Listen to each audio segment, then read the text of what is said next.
Congratulations, you completed the Dvitiya Vinyasa Krama, or 308 asanas of the sequence. Give yourself a good clap.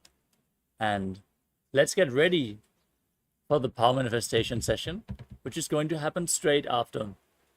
So stay tuned as we conclude today's Nithyananda Yoga session. Sit straight with your head, neck, and spine in a straight line. Join your hands in Padmanjali Mudra in front of your heart center. Close your eyes, take a deep breath. Visualize Swamiji in your inner space as we chant the Purna mantra. Om Purnamadav Purnamidam Purnat Purnamudachyate Purnasya Purnamadaya Purnameva Vashishyate. Om Shanti Shanti Shanti Hari Om Datsat Sarvam Bhagavat Shri Nithyananda Paramashiva Padukarpanamastu.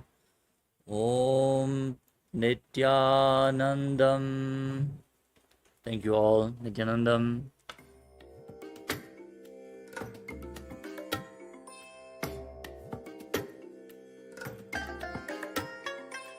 I bless you all. Let you all open all your three eyes and manifest the powers of Mahasadashiva. Om Nithyananda Paramashivoham. Om Nithyananda Paramashivoham. Om Nithyananda Paramashivoham. Om Nithyananda Paramashivoham. Om Nithyananda Paramashivoham. Om Nithyananda Paramashivoham.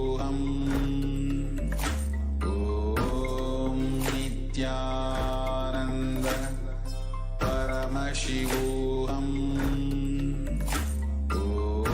Om Nithyananda Paramashivoham.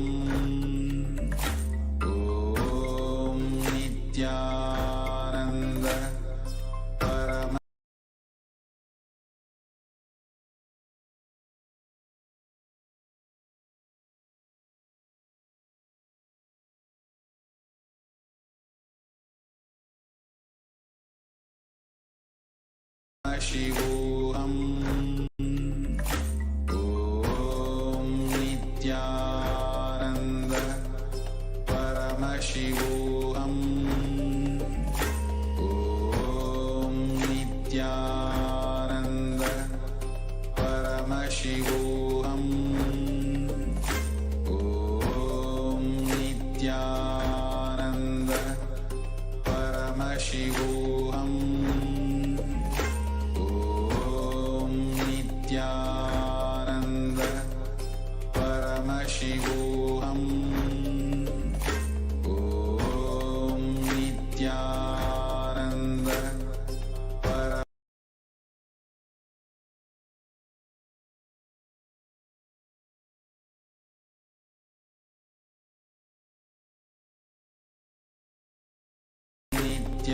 Nithyananda Paramashivoham.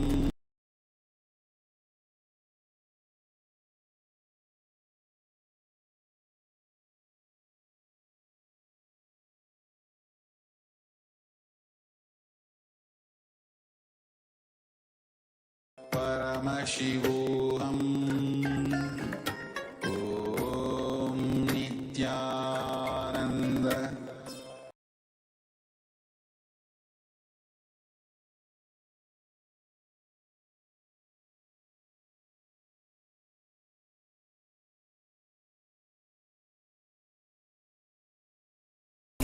Nithyananda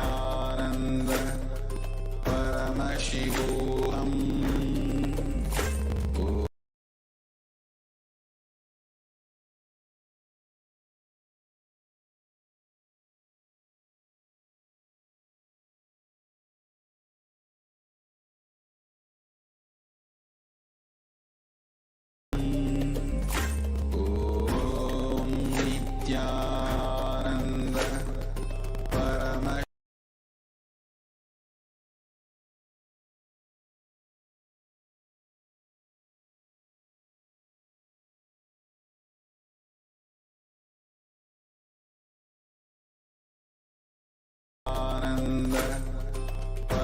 Paramashivoham.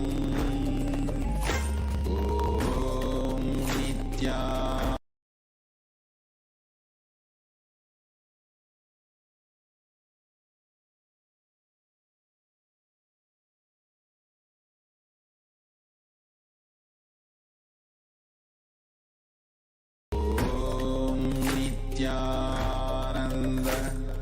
Paramashivoham.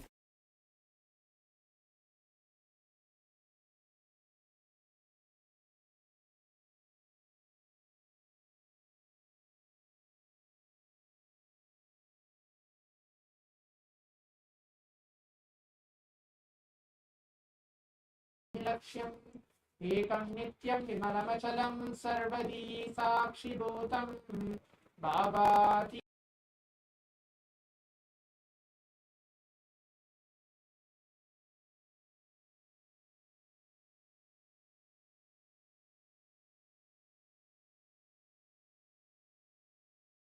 after the Nithyananda Yoga, the performance of the Prathama Vinyasa Krama and the Dvitiya Vinyasa Krama, the complete 308 asanas.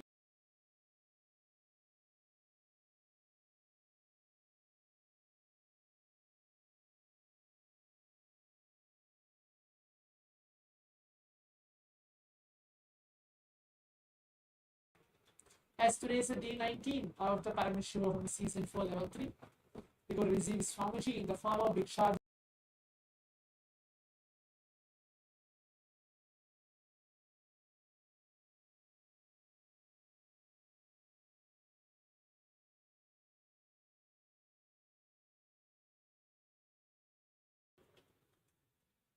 Please keep that ready as well.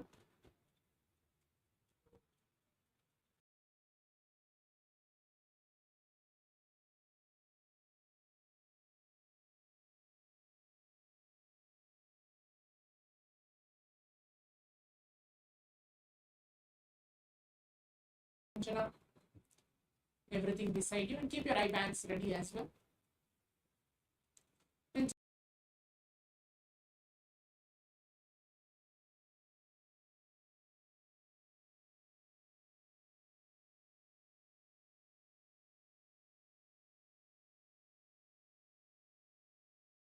Beautiful tells that this very power manifestation science has been authenticated, validated by the Shastras from the Vedas.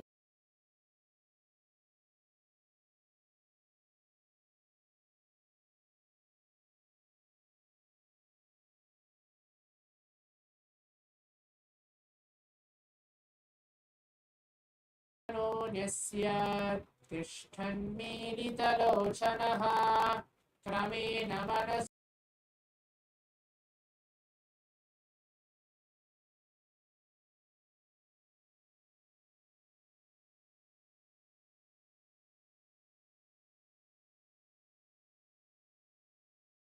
Dharma 11 Sutra 34, where this verse beautifully mentions about this very power of third eye.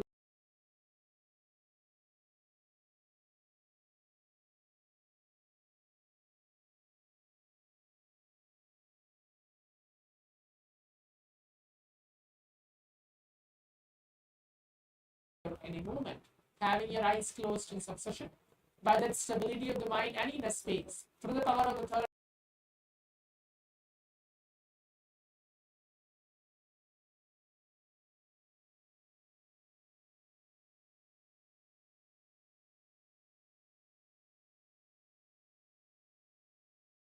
Please blindfold yourself.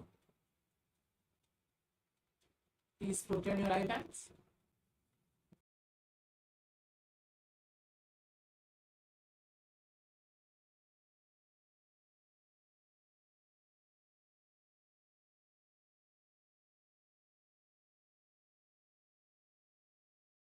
Around you is Paraksha, whether you are manifesting or not, whether you are actually seeing what is getting revealed to you. Everything just get across.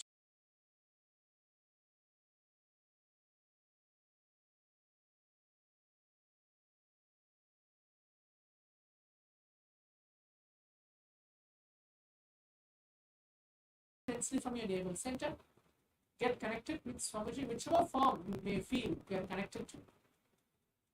And then let's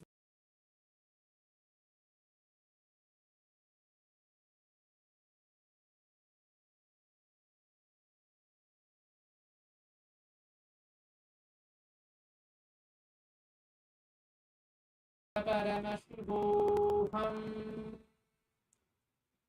Om Nithyananda Paramashivoham.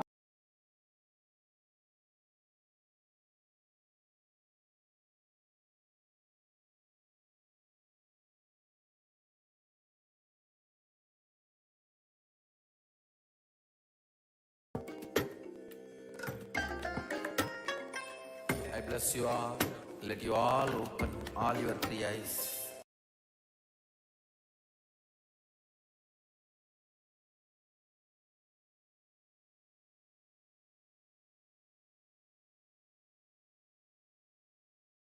Om Nithyananda Paramashivoham.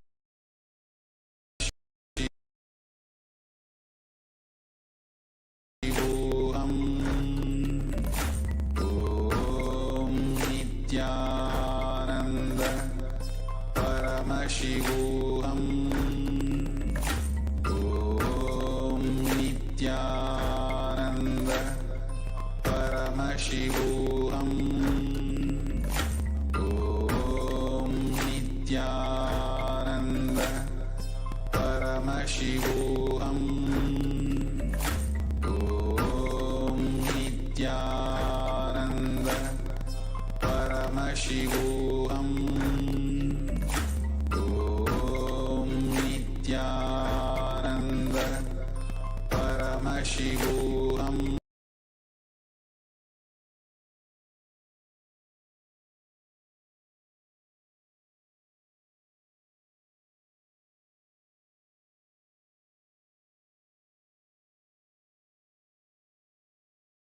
Paramashivoham. Om Nithyananda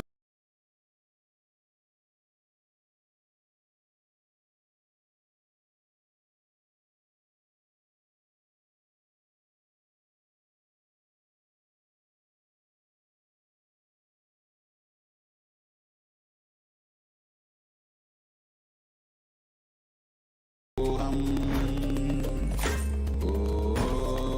Nithyananda Om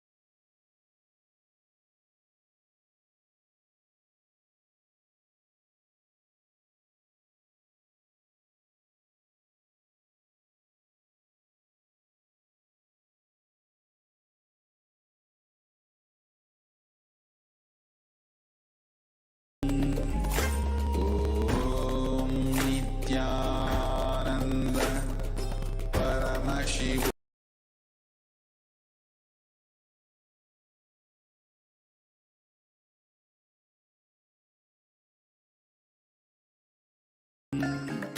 Om Nithyananda Paramashivoham.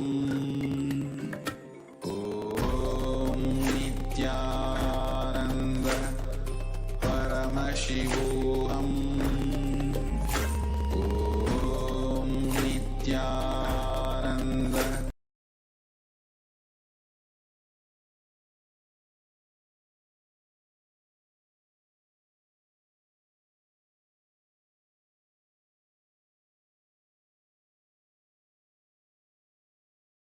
Nithyananda Paramashivoham.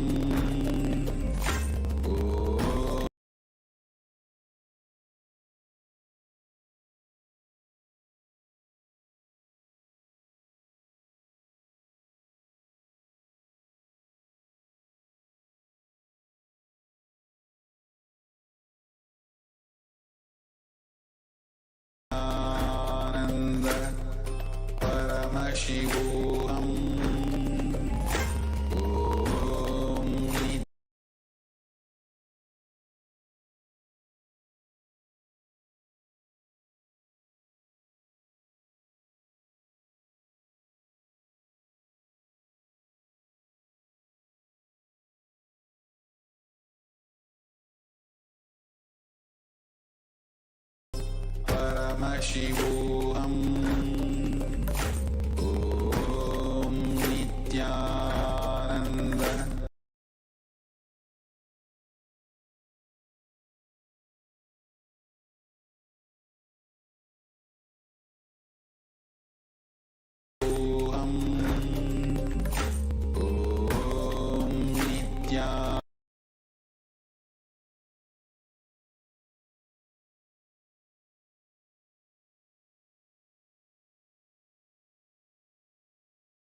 in a few moments, I'll be projecting the image to all of you. Please write everything down.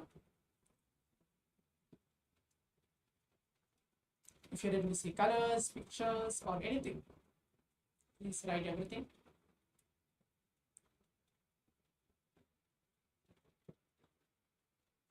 Yes.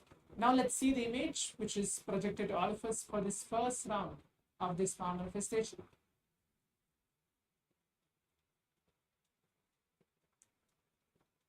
As you can see, this is the image which is projected to all of us. The image was a ball, a complete like a round ball. It's an orange in color. There is a black stripe as well, and a white background.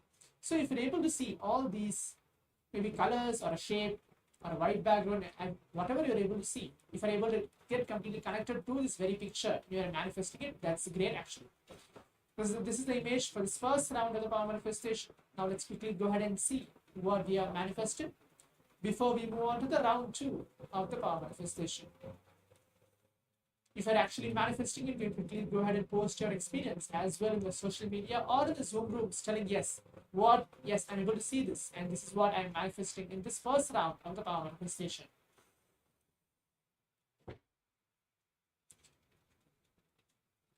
Now let's move on to the round 2 of the power manifestation. We'll be having a second round as well. Those of you who feel that maybe in this round I've not completely I missed the first round, we have a second round as well. Please keep your eyes closed. Remember, Swamuji, never in a space.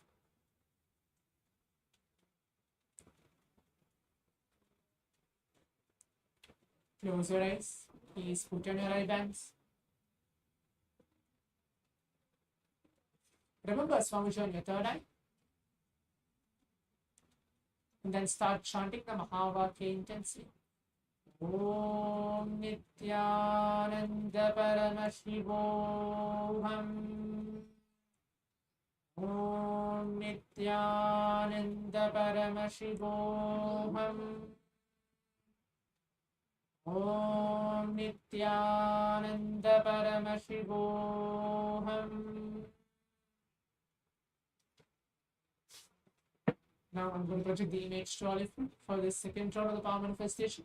Please keep your eyes closed.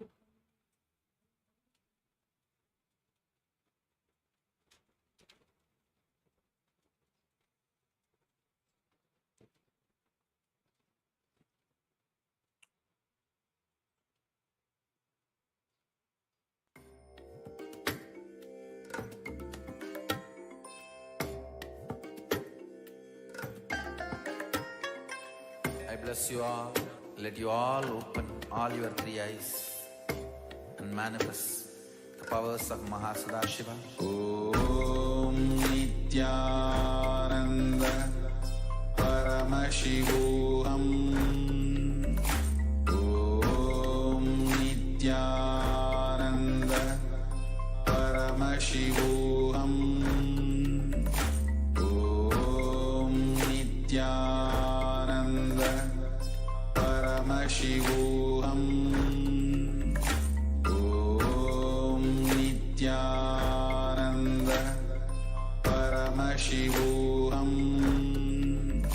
Om Nithyananda Paramashivoham. Om Nithyananda Paramashivoham. Om Nithyananda Paramashivoham. Om Nithyananda Paramashivoham. Om Nithyananda Paramashivoham. Om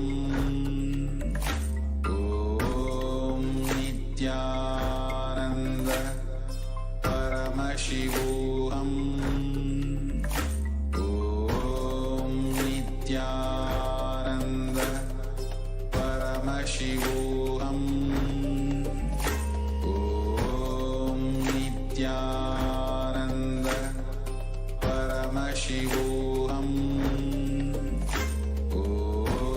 Nithyananda Paramashivoham.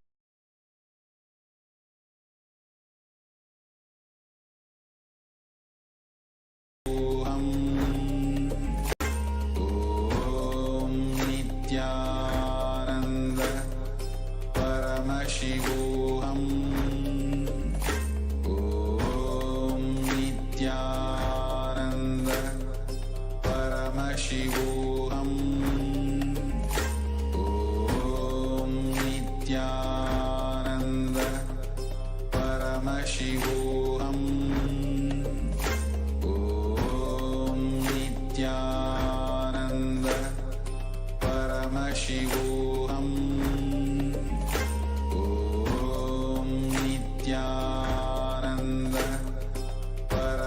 Paramashivoham. Om Nithyananda Paramashivoham. Om Nithyananda Paramashivoham. Om Nithyananda Paramashivoham. Om Nithyananda Paramashivoham. Om Nithyananda Paramashivoham. Yes. Now requesting all the viewers and who is watching us live, please take off your ribbons, please open your eyes as the round 2 of the power manifestation has been completed now. Now let's take a few minutes to please pen down, type down everything which is revealed to each one of us through a third eye. Make sure in the second round of the power manifestation you write everything down, whatever you're able to see. If you're not able to see anything as well, it's okay. Whatever you're able to see, colors, pictures, including a darkness, if you're able to see just complete black, you can type that out as well. Write that down. As Swamiji very beautifully tells that Paramashiva is always in detail. So if you write down everything in detail, whatever Paramashiva Swamiji actually is showing each one of us, that will be more good. Please write everything down. In a few moments, I'll be projecting the image to all of you to see what is actual image which was chosen for all of us for the second round of the power manifestation.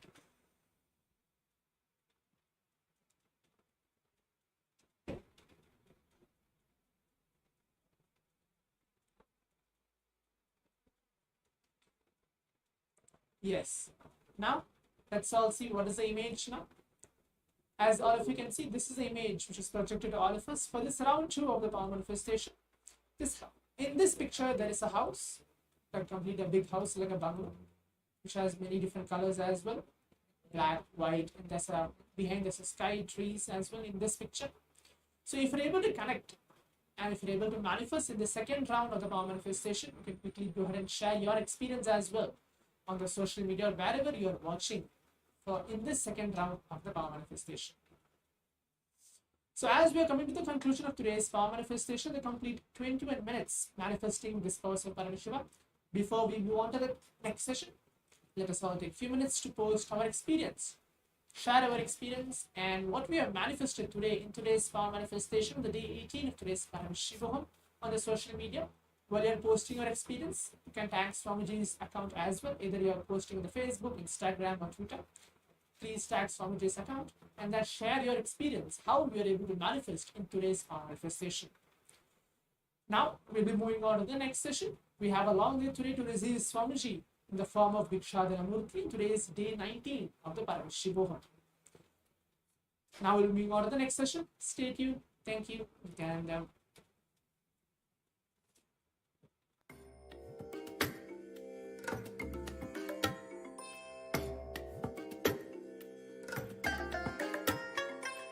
I bless you all. Let you all open all your 3 eyes and manifest the powers of Mahasadashiva. Om Nithyananda Paramashivoham. Om Nithyananda Paramashivoham. Om Nithyananda Paramashivoham. Om Nithyananda Paramashivoham. Om Nithyananda Paramashivoham. Om Nithyananda Paramashivoham. Om Nithyananda Paramashivoham. Om Nithyananda Paramashivoham. Om Nithyananda Paramashivoham. Om Nithyananda Paramashivoham. Om Nithyananda Paramashivoham. Om Nithyananda Paramashivoham. Om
नित्यानन्दं परमसुखदं केवलं ज्ञानमूर्तिं द्वन्द्वातीतं गगनसदृशं तत्त्वमस्याधिलक्ष्यम् एकं नित्यं विमलमचलं सर्वधी साक्षिभूतं भावातीतं त्रिगुणरहितं सद्गुरुं तं Namami. Nithyanandam, we welcome every one of you for the 19th day of Paramashivoham and hope all of you are enjoying the program so far. I can't believe already we are on day 19 of this program. And this time it's been different with lot of, this is, I would say, one of the programs in the recent past where Swamiji has given unique, new revelations.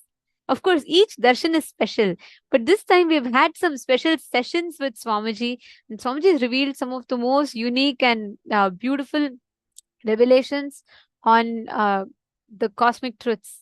So we are having a lot of, we have a lot to like explore, experience together. And today we are going to be learning one of the most important or one of the most beautiful aspects. All of us are going to be learning about applied Advaita. How do you actually live Advaita? How do you actually experience Advaita? What does it mean to experience Advaita? Okay, we all say oneness, we all say this, we all say, we all say it's like, so living with people, it should be practical, etc., etc. But what exactly is Advaita? How do you apply the science of Advaita with others? That is what we are all going to be learning today. End of the day, the people around you make up your life, right? They're the people who are going to be with you. They're going to be supporting you in your journey, in your goals. They make up a major chunk of your life. So it's important that you have the understanding, the right understanding as to how you can manifest your reality, the space of oneness with them. Today, we are going to be practically learning about applied Advaita. And now the first session that all of us are going to be entering into is the session on Tapo Loka. What is Tapo Loka? How do we exist in Tapo Loka? What is the gravity of Tapo Loka? These are the secrets Swamiji is going to be revealing to us. So listen intensely and share with us what did you understand. Let's listen to the revelation of Swamiji.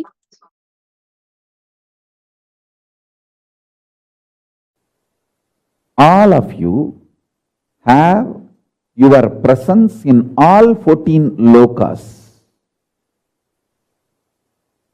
For example, in Nagaloka, there is a being with your face and snake body. I am giving you this as an example. In Tapo Loka, there is a rishi with your face and the body of the rishi, tapasvi. I will give you one more example. In all 14 lokas, you have your bank account opened. If you are intense in your tapas, in your Tapo Loka account, you have $1 million. If you are very shallow with your demonic attitude and aptitude, your demonic loka, the patala, your personality has practically zero money. You have the freedom to strengthen any of this identity in this 14. You have a freedom to strengthen or weaken. Any of these 14 identities, you can be demon. If you continuously come to powerful conclusions that demonic qualities are the best to succeed in this world, if you come to this conclusion again and again and start acting on this conclusion, be very clear, you are strengthening your demonic identity and you start planning your future in Patala, the Asura Loka. If you come to the conclusion, very dharmic way of living, win-win, will always be the best strategy.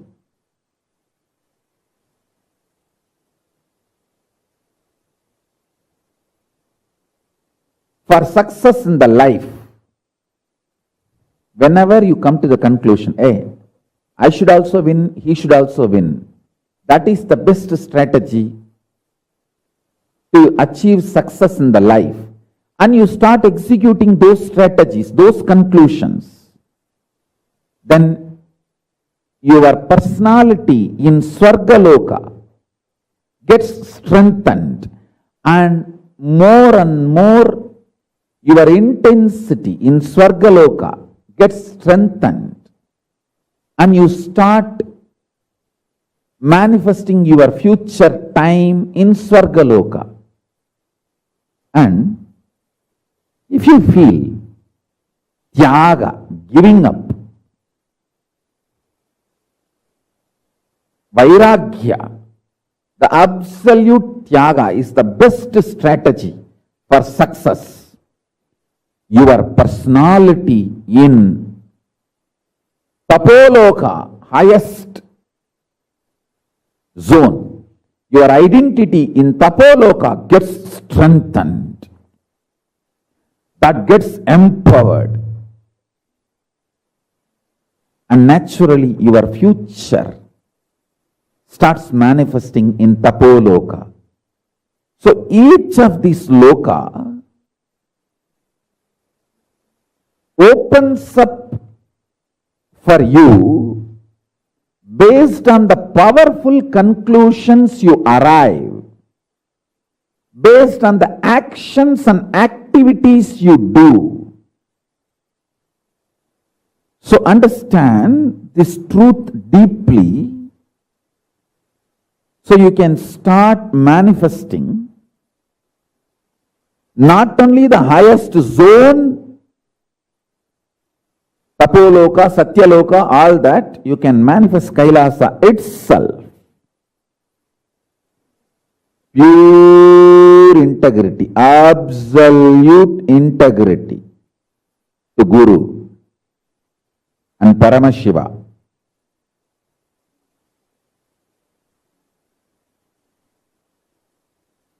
Guru is the manifest form of Paramashiva. Paramashiva is unmanifest source of Guru. Absolute integrity to Guru and Paramashiva makes your Kailasa personality, identity manifest intensely.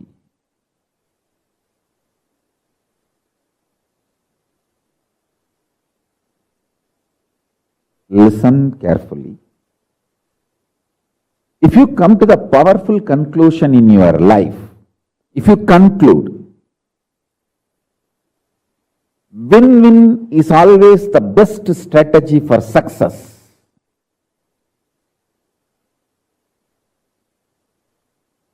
Your Swargaloka identity starts getting stronger and stronger.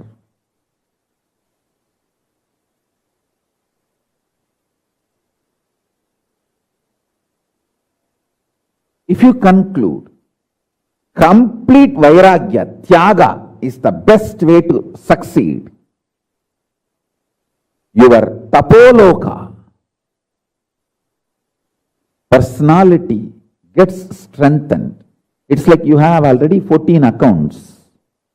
Every day you deposit your money in some account.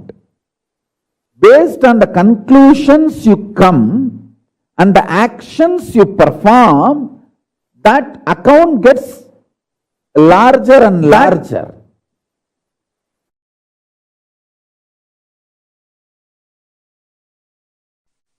Listen, if you are experiencing oneness, it is Maharloka.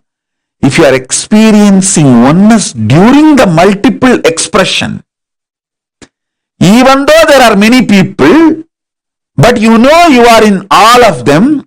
That is Jana Loka. Even if you listen to these powerful cognitions, you will be irreversibly empowered.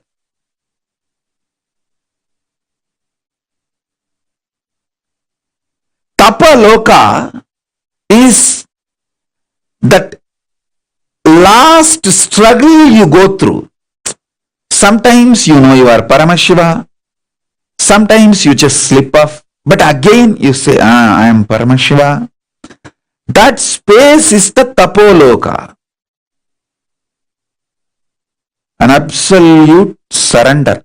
Whether I am remembering, I am manifesting Paramashivatva, or I am deluded, I surrender both to Paramashiva.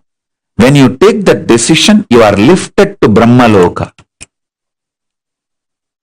You move to the Brahma Loka. The deep surrender lifts you to Brahma Loka. So understand? Then from there you move to Parandama, Vaikunta, and Kailasa, then Mahakailasa itself.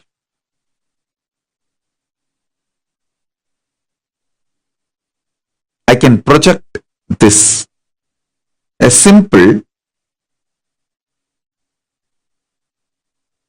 kind of a drawing to give you a rough idea about how the lokas are placed.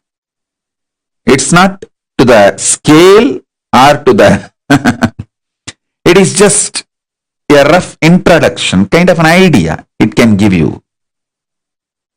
You can see the Jambudvipa is the known world where we all are now. All human beings, all of us are now in Jambudvipa. Suvar Loka is absolute youth, excitement, energy, absolute power, bliss, no boredom, no tiredness, eternal life, Amara Loka, eternal life. Time does not tire you, frustrations does not bore you, failures do not age you, because they all don't exist in Suvar Loka. Then the higher Mahar Loka is the possibility of the oneness, consciousness manifests. You get the glimpse of oneness in Mahar Loka, and Jana Loka, rooted on the oneness, you experience multiverses. That is the the Jana Loka. Tapo Loka is like a literally last minute, last moment before entering into the ultimate.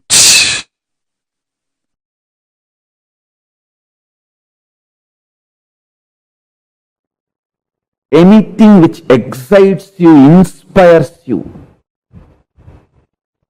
empowers you is a positive currency.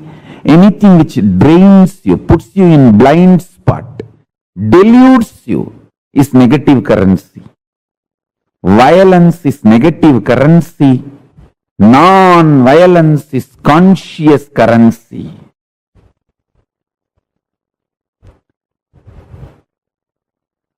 I tell you,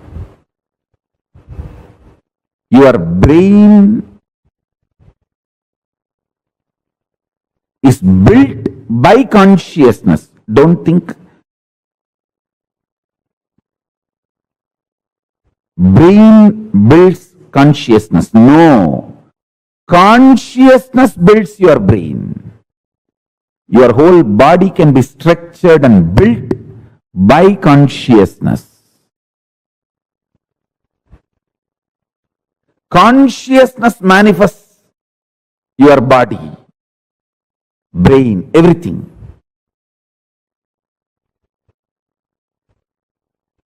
this conscious currencies will help you to live in any zone you reach. For example, a person non-violent and non-stealing can live as long as you want in Tapo Loka, higher zone, where the peaceful beings exist.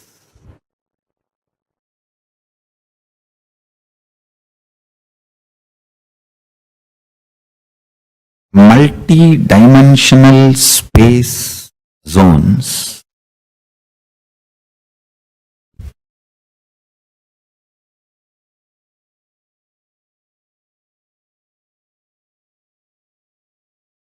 by understanding its existence, by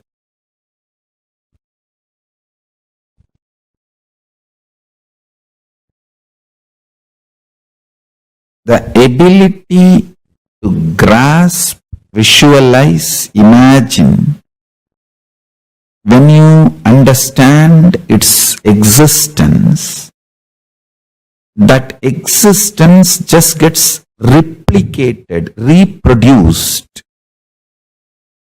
mirrored in your system. That makes you manifest the extraordinary powers. Listen.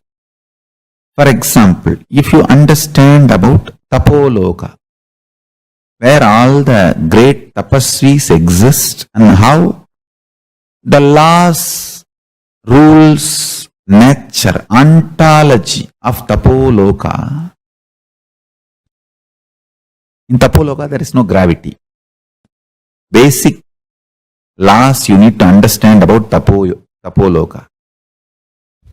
Just what is the gravity law in Tapo Loka? What is the electromagnetic laws of Tapo Loka? And what is the weak nuclear force and what is the strong nuclear force of Tapo Loka? That's all. Just that four natural force we understand here in the planet Earth. The same thing if I apply to Tapo Loka and make you understand, just that understanding and visualization, the multidimensional logic of existence is such. Brahmavit Brahmaiva Bhavati. Just by knowing, you become that. Understand?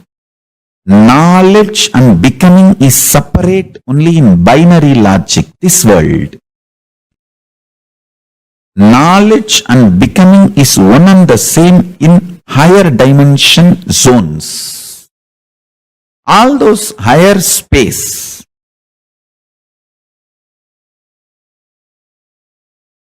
higher zones,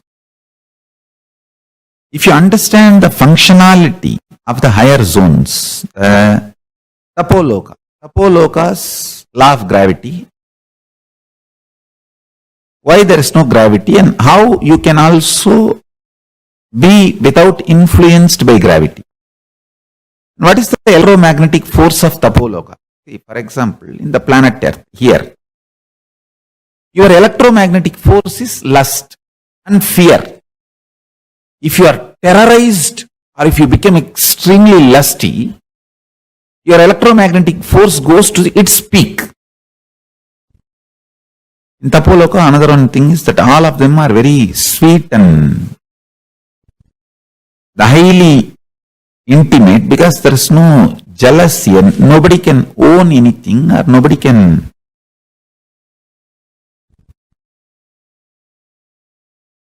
there is no individual understanding of ownership and possessiveness. The whole Tapo Loka belongs to whole Tapo Loka citizens. And so naturally the whole understanding is tyaga, just sacrifice. See, when you know everything belongs to everyone, nobody will be interested in possessiveness. You will be only interested in taking care of others. Giving, tyaga. The whole Kailasa, that is the way I am planning to create. by understanding the gravitational force principle, electromagnetic force principle, weak nuclear force principle, strong nuclear force principles of Tapo Loka, you start manifesting that same principles and consciousness in your being. It becomes your realization, I tell you. Knowing the reality becomes realization. Brahmavit Brahmaiva Bhavati. Because in the higher space zones, there is no gap between the reality and realization. The whole principle itself, reality is realization. There is no delusion. The delusion component is missing in the higher planes. In Tapo Loka, there is no delusion. So, if there is a God, everyone realizes that God. If there is Paramashiva, everyone realizes that Paramashiva. And that if doesn't have a meaning there. When you understand these principles,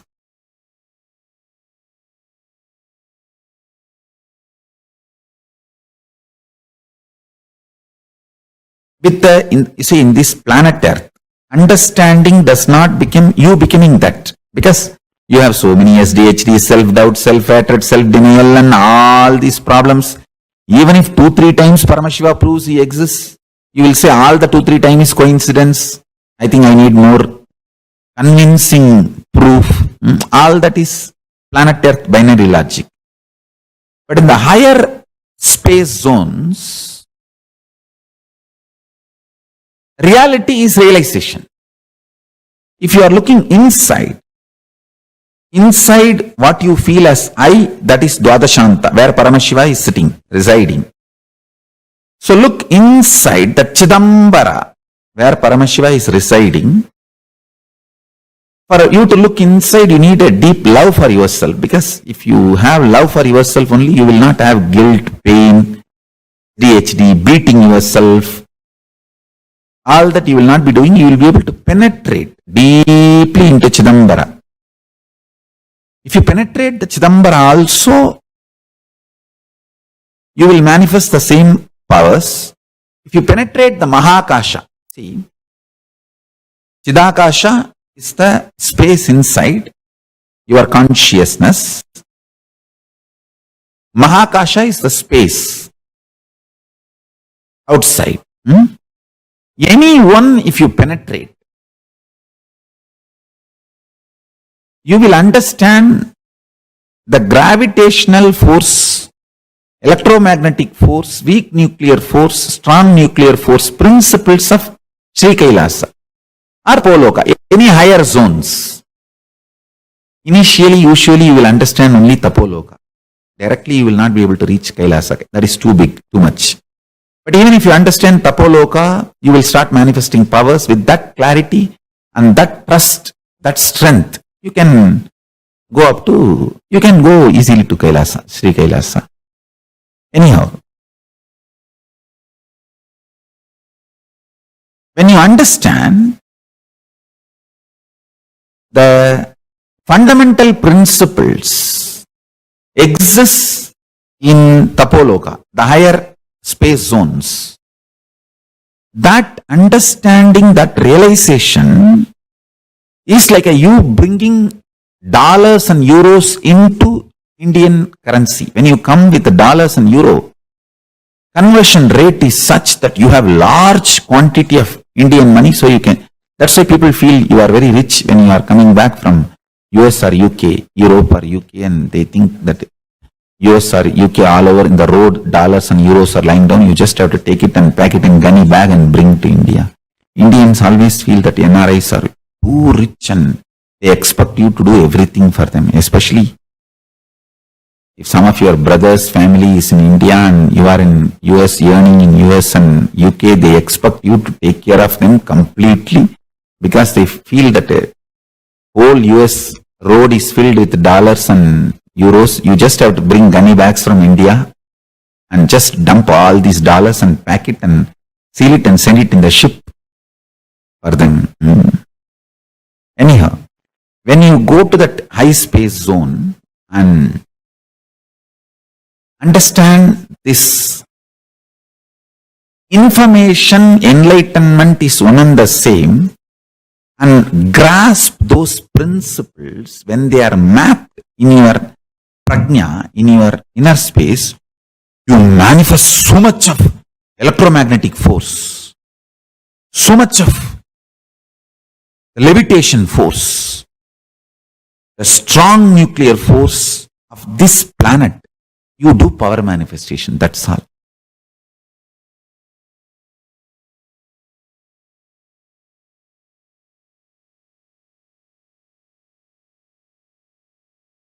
Ishvara manifests in Jiva if the delusion about the Jagat is removed. Information can become enlightenment just if the delusion can be removed by any which way possible. Understand this.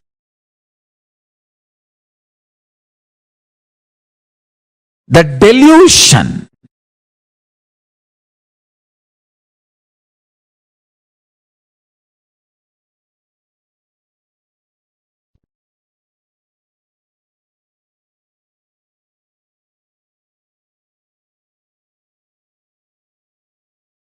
if it can be brought down, information can become enlightenment in you. I'll give you a simple introduction. The gravitation rule. Listen, gravitation theory in Tapo Loka is nothing but, see, tapa, exact word tapa means burning. Your ability to burn your thoughts, your ability to burn your thoughts liberates you from gravity of Tapo Loka. Listen, if you have too many thoughts, you will feel heavy. If the number of thoughts inside you is less because of unclutching, unclutching is the ultimate burning. Tapo Loka, gravity will not pull you down. You can just levitate and master the power of gravitational force in Tapo Loka. Then principal forces and the theories for Tapo Loka. Gravitation theory for Tapo Loka, electromagnetic theories for Tapo Loka, and weak nuclear force principles for Tapo Loka, strong nuclear force principles for Tapo Loka. I'll give you all the four for Tapo Loka. Understand? The electromagnetic force of Tapo Loka is burn your stomach with mantra without adding any solid. Nirahara Samyama. All this with a reason only I have designed. Nirahara Samyama. A person who has mastered his tummy, who can burn the fire in the tummy. Listen carefully. The fire in the stomach should be burning, kindled intensely just by mantra without adding any solid food. And When you feel like really you can't handle anymore, you may faint, add liquids, juices. Try this for a few days, then you will understand what I am talking. Listen. The electromagnetic force in Tapo Loka is kindled in you by not having the habit of solid food eating. I tell you, whoever prepares their body, their system, without having solid food regularly as a lifestyle, they are ready, their body is qualified to be in Tapo Loka.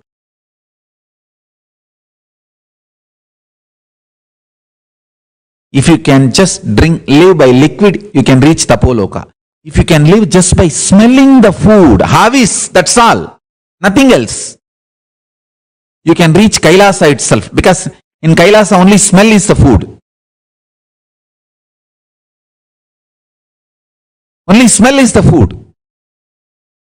No other food.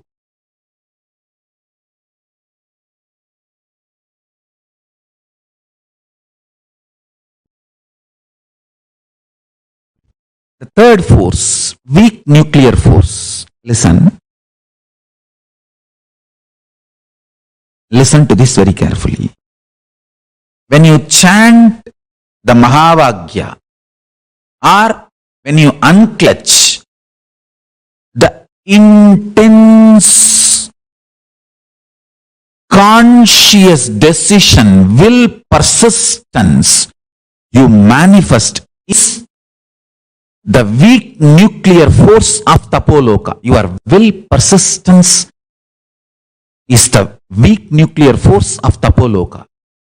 And anyone who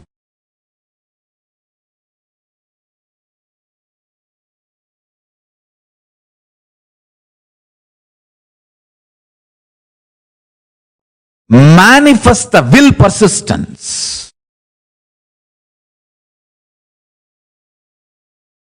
unclutches, or chants Mahavagya intensely and reaches oneness, you develop the weak nuclear force of Tapo Loka, because that burning burns all the patterns. Your body, your system is now qualified. You are qualified to reach Tapo Loka. The strong nuclear, weak nuclear force principles of Tapo Loka is your will, persistence and ability to unclutch. In planet Earth, the strong nuclear force cannot be manifested. Whatever is manifesting, we can study, that's all.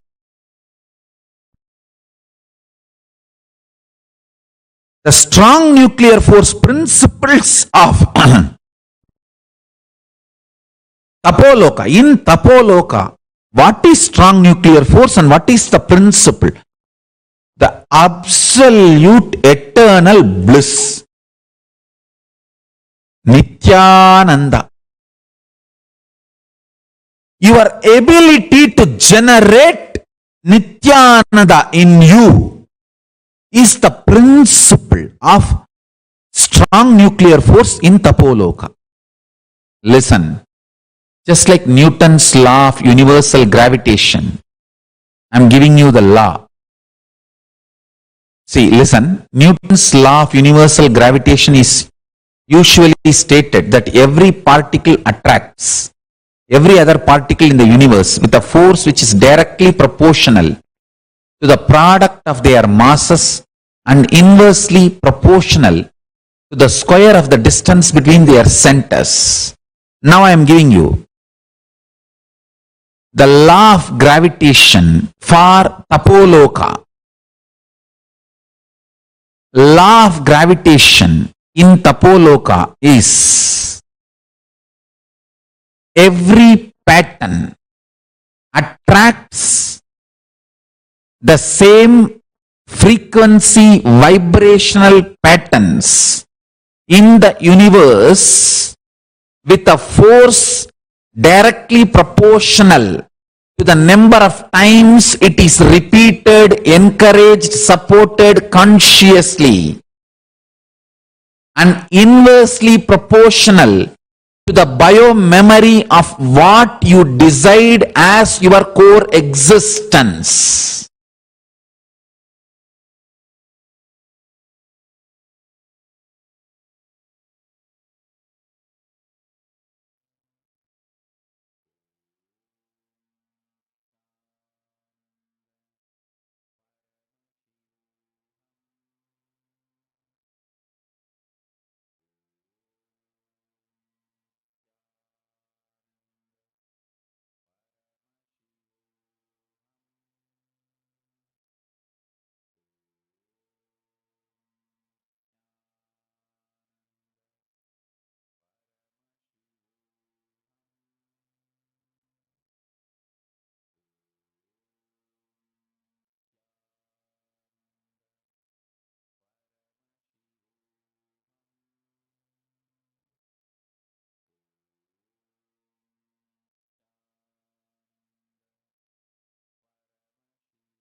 The gravity of Tapo Loka is thoughtlessness.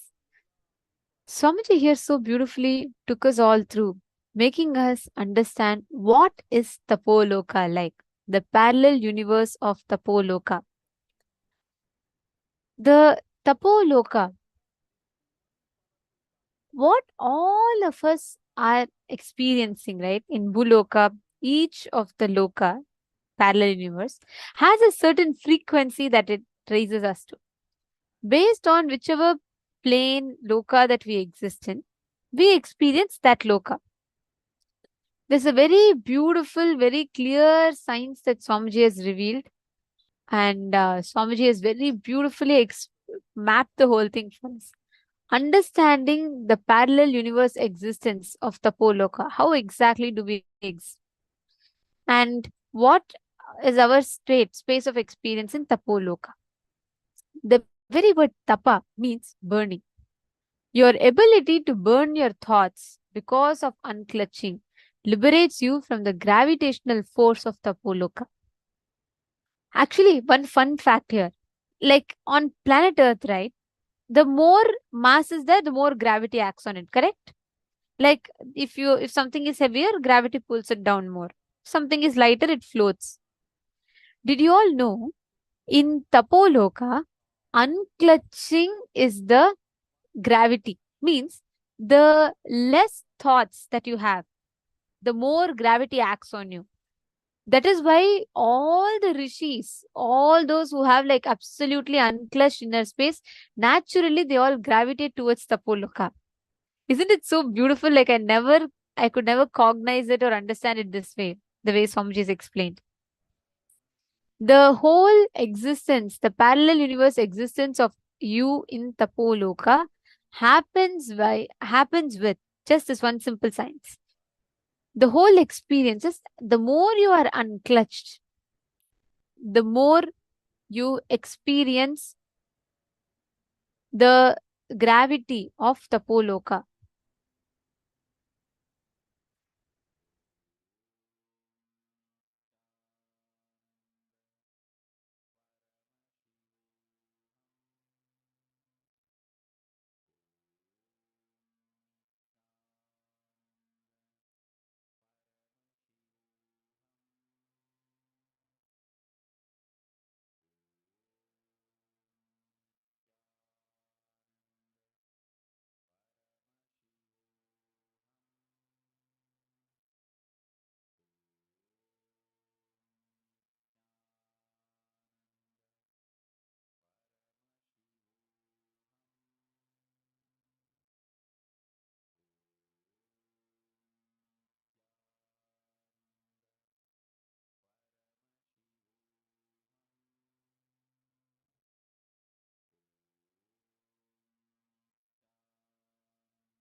Yes.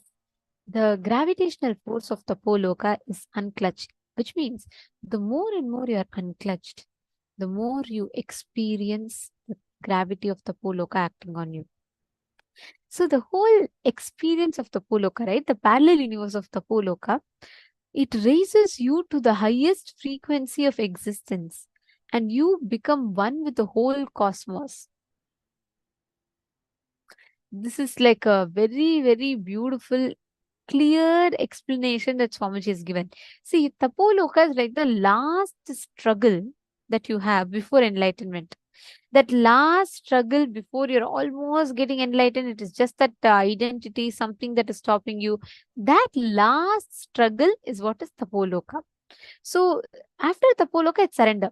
After Tapo Loka, it is just like complete surrender, and the experience that you have about life completely shifts. Understand the electromagnetic force of the pole gets kindled in you when you prepare the body with something solid food, usually a lifestyle. Your whole body becomes qualified to reach the Tapo Loka.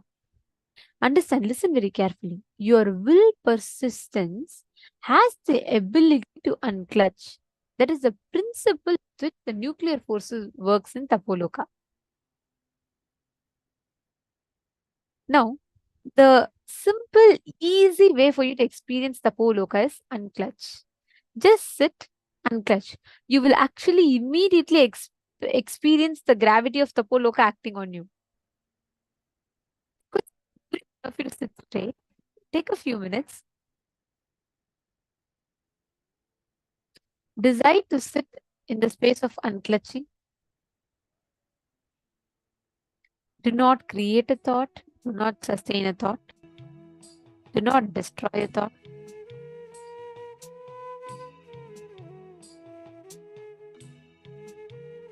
And completely unclutch.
Yes. So now I request all the participants to please relax and settle down. We are now going to be entering into the power manifestation. So I request everyone to please come back and settle down. We can relax from the process.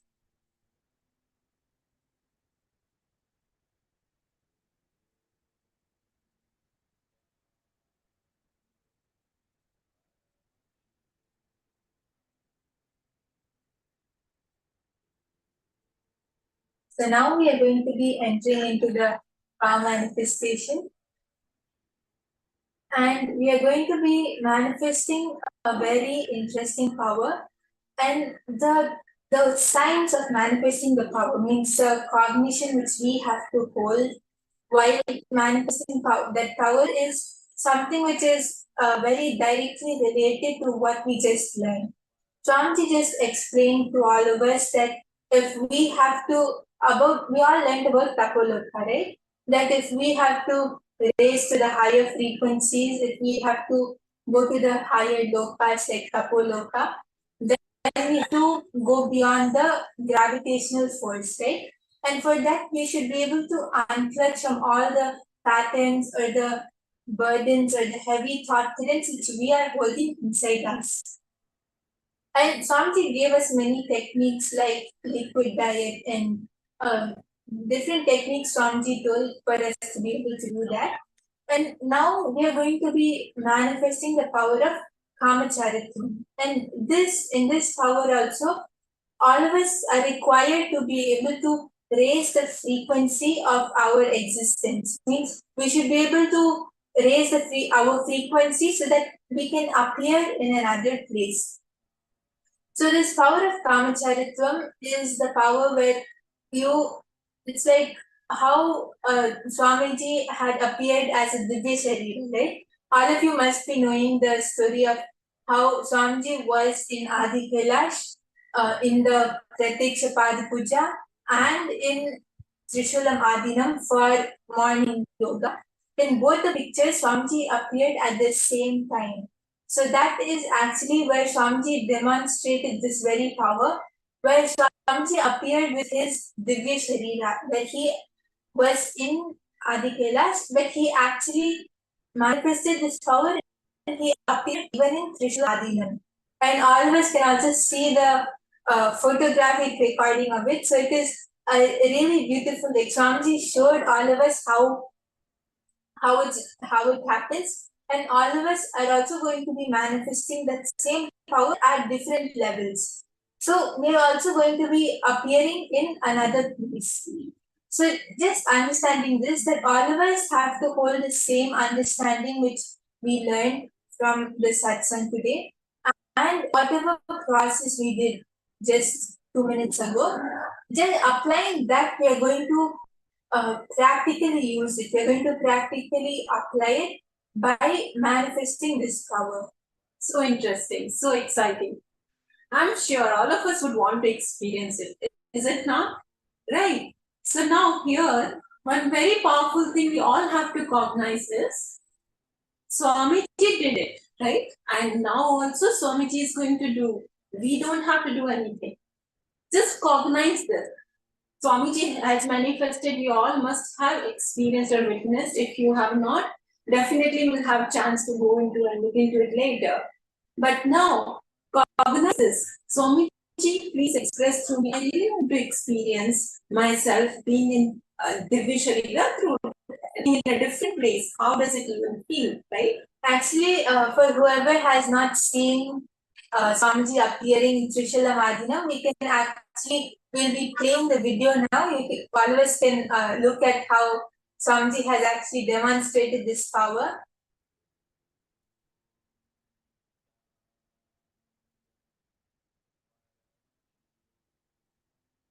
Yes, so we'll be playing the video.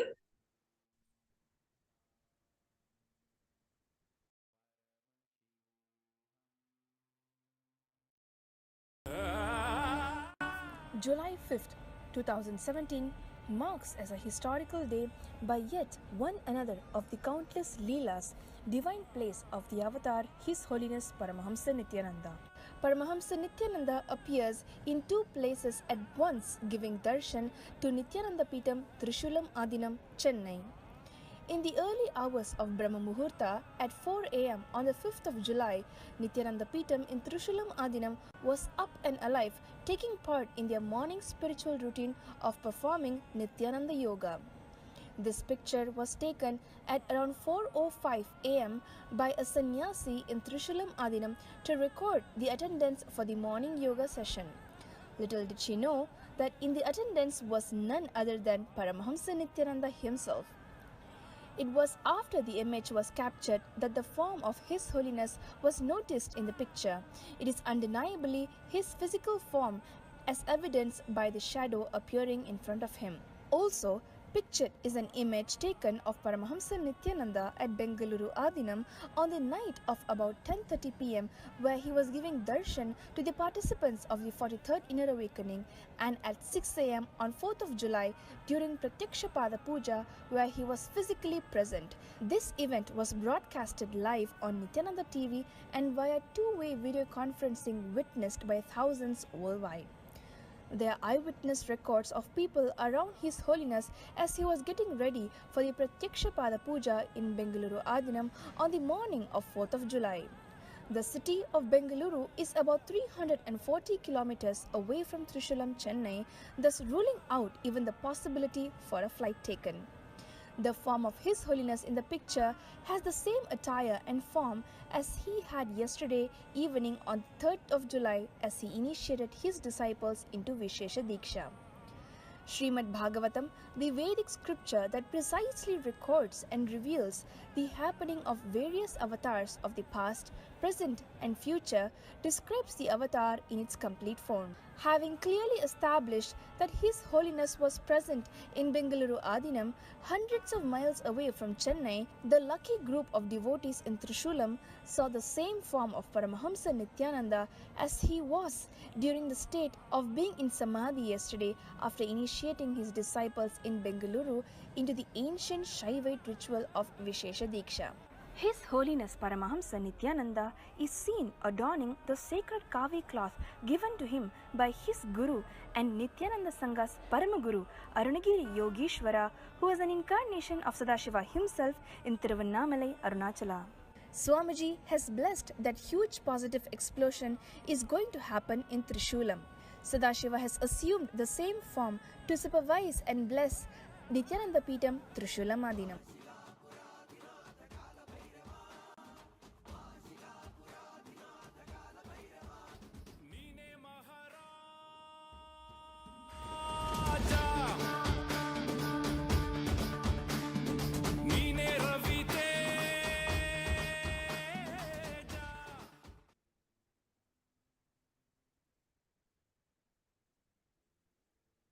So all of us just saw how Swamiji himself appeared through his Divya Sharira in two places. And now just by seeing this, just by seeing the manifestation of Paramashiva himself, we are also going to be mirroring these neurons.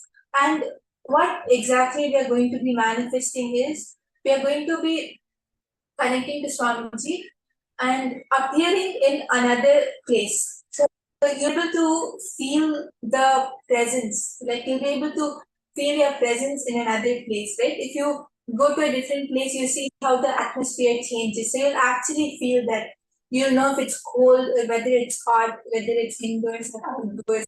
You'll be able to see what type of place you're in, and you'll literally feel like you have gone there. So this is the power which you're going to be manifesting now.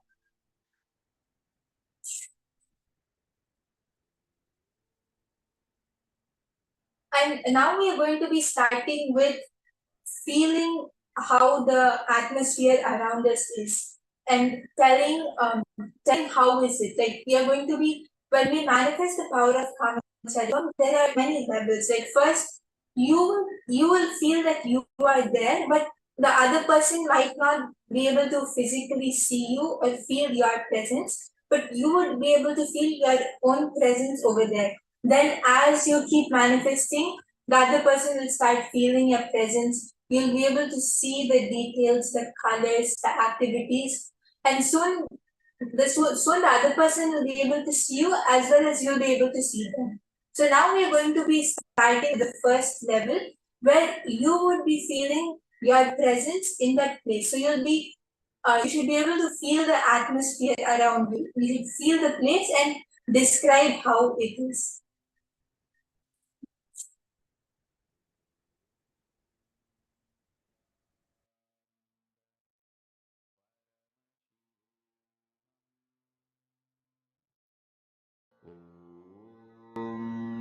Nithyananda Paramashivoham. So I request all the participants to please connect to a partner. You can reach out to anyone in the Zoom room and connect to each other on the chat also.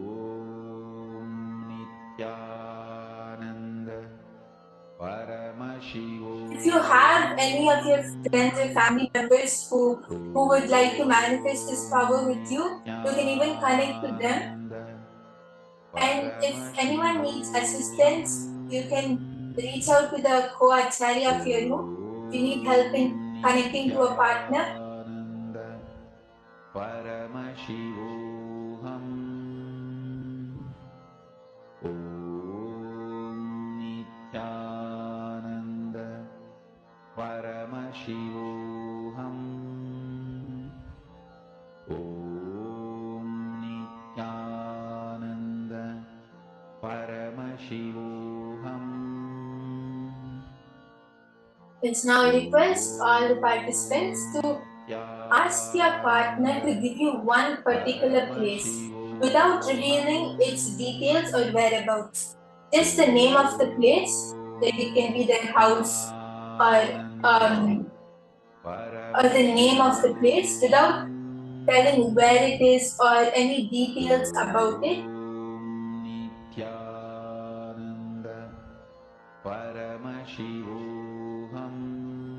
And now just holding that visualization, just holding the image in your third eye, connect to Swamiji and remember Swamiji in your third eye. Put your awareness on your third eye and connect to Swamiji.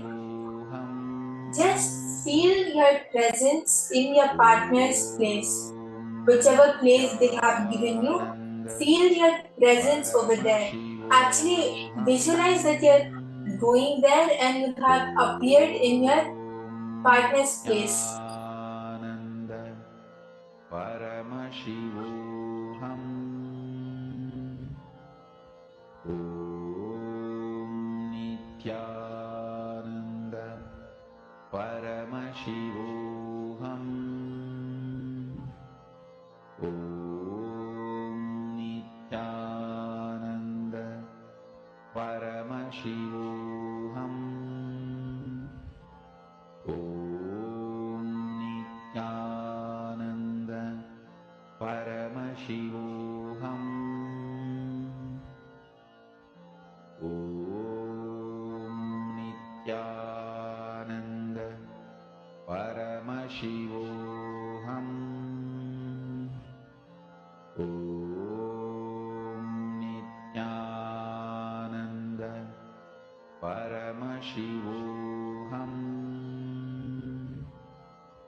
Om Nithyananda Paramashivoham.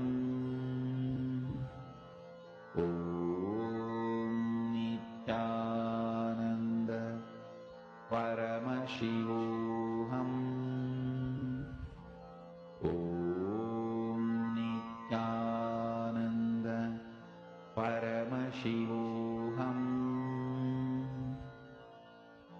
Om Nithyananda Paramashivoham.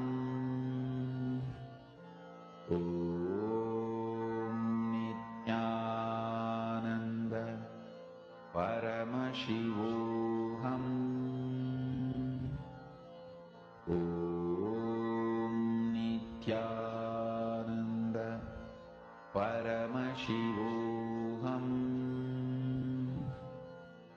Om Nithyananda Paramashivoham. Om Nithyananda Paramashivoham. Om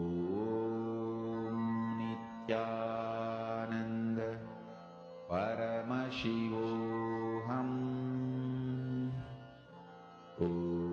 Om Nithyananda Paramashivoham.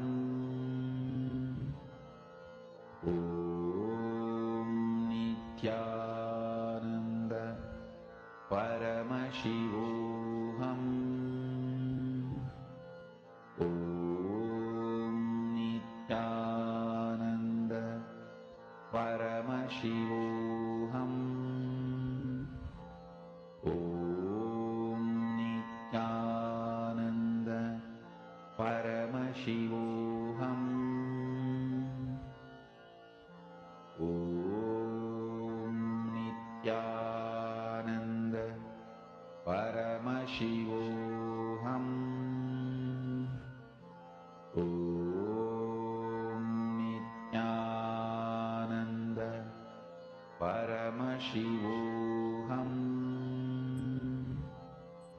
As you are manifesting and you are able to feel your presence in in your partner's place, you can start penning down the details of how are you feeling that place is. You feel it's windy or it's dry or it's hot or cold. Is it indoor or is it outdoor? What type of atmosphere is present around you? You can start noting down all those details. Om Nithyananda Paramashivoham. And be in a space of unclutching. That's very important. Just keep chanting the Mahavakya. Connect to Swamiji. And you will see, simply you will be able to experience in your partner's place. Lullaby for Samadhi and Suprabhatam, wake up. And so I request all the participants to start sharing whatever you were able to feel, however you felt the atmosphere around you. You can start sharing that with your partner.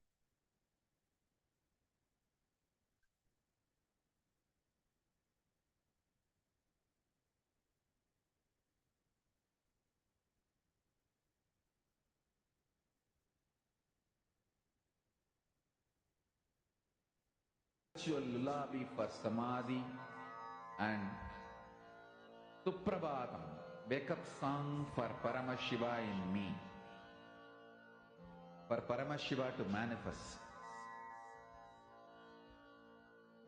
With this one spiritual powerful cognition, chant this Mahavagya.